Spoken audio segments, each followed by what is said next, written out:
કરતા કરતા રાત્રિનો 3:30 વાગ્યાનો ગજર ભાંગ્યો અને તે દિવસ ભીમ સાહેબ પાસે 4 ગામના લોકો, જામનગર જિલ્લાનું વિજરખી ગામ, જામનગર જિલ્લાનું નાગના ગામ, જામનગર જિલ્લાનું જાંબુડા ગામ, જામનગર જિલ્લાનું ખિલોસ ગામ, આ 4 ગામના લોકો આવીને ભીમ સાહેબને એમ કહેવાય છે કે વાયક આપે છે, આમંત્રણ આપે છે, બાપા અમારે પાટોત્સવ છે, પ્રસાદી છે, ગતગંગા તેડો છે, માટે તમારે પધારવાનું છે. આ 4 લોકોનું એમ કહેવાય છે કે વાયક જ્યારે સ્વીકાર્યું ને, એ ગામ અલગ, એ વ્યક્તિ અલગ, પણ સમય એક હતો. તેથી જીવણ બાપાએ વિચાર કર્યો કે 4 ગામ અલગ છે, વ્યક્તિ અલગ છે, એક જ સમય છે. ભીમ સાહેબે વાયક સ્વીકારી લીધું. તો કે હે જીવાન, આ બાવો ખોટો હોવો જોઈએ, કાં પછી મલકથી મોટો હોવો જોઈએ, 18મો કદાચ હોય તો હોઈ શકે, પણ એનો અનુભવ કરવો પડશે. અને એ જીવણ બાપા એમ કહેવાય છે કે જે સમય આવ્યો અને એ ઘોડી લઈ અને જીવણ બાપા વિજરખી ગામ જાય છે. ટૂંકમાં વાત કરું, ત્યાં ભીમ સાહેબના દર્શન થાય. જામનગર નાગનામાં જાય છે, ત્યાં પણ દર્શન થાય.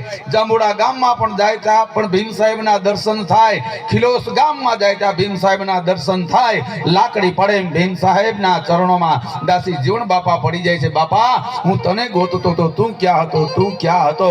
અને તેથી જીવણ બાપાએ ની સામે ભીમ સાહેબે જ્યાં જોયું ને, ત્યારે ભીમ સાહેબને એમ થયું કે આ એક માળામાંથી ખરેલો એક મણકો છે, આ મોતી છે, પાછી માળામાં પોરોવાઈ જાય ને તો આખી માળા બની જાય એમ છે. આ તો મારો છે અને મારી પાસે આવ્યો છે. અને જીવણ બાપાએ એમ કહેવાય છે કે જીવણ બાપાને ભીમ સાહેબે જીવણ બાપાને સાથે લીધા. સંગાથે જતા જતા જતા જતા એક વખત ઉતાવળ થઈ ગઈ અને જીવણ બાપાએ ભીમ સાહેબને એટલું કીધું, સાહેબ મને આ ઘરની કંઈક વાત કહો, આમાં જીવન એવું શું છે, આમાં જીવન એવું શું છે? અને તેથી ભીમ સાહેબે એટલું કીધું, જીવન બેટા થોડીક ધીરજ રાખ, તારે ધીરજની જરૂર છે. અને જીવનમાં કંઈક પ્રાપ્ત કરવું હોય તો થોડીક ધીરજની જરૂર પડે. દૂધમાંથી ગોરસ બનાવવું હોય તો રાત્રે મેરવણ નાખી એ ચીબું ઢાંકી અને સૂઈ જવું પડે, પણ અડધી રાતે ઊભા થઈ અને તીબા ઊંચકાવો ને પછી માં આંગળીયું ભરાવ થાવ કે જામ્યું કે નહીં, જામ્યું કે નહીં. એ કોઈ દી જામે નહીં, દૂધે બગડે, ભવે બગડે, એ કોઈ દિવસ એમાંથી કંઈ પ્રાપ્ત ન થાય. જમાવવું હોય તો ભલામણ ધીરજ રાખવી પડે. આજે મટિયાણાએ કેવડી ધીરજ રાખી છે.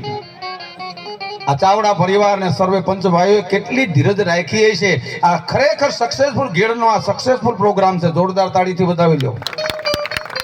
હેમંતભાઈ ની સાક્ષીમાં કહું છું, અમે ગેડમાં કાર્યક્રમો કરીએ છીએ, હરેક જગ્યાએ જાય છે, પણ આજ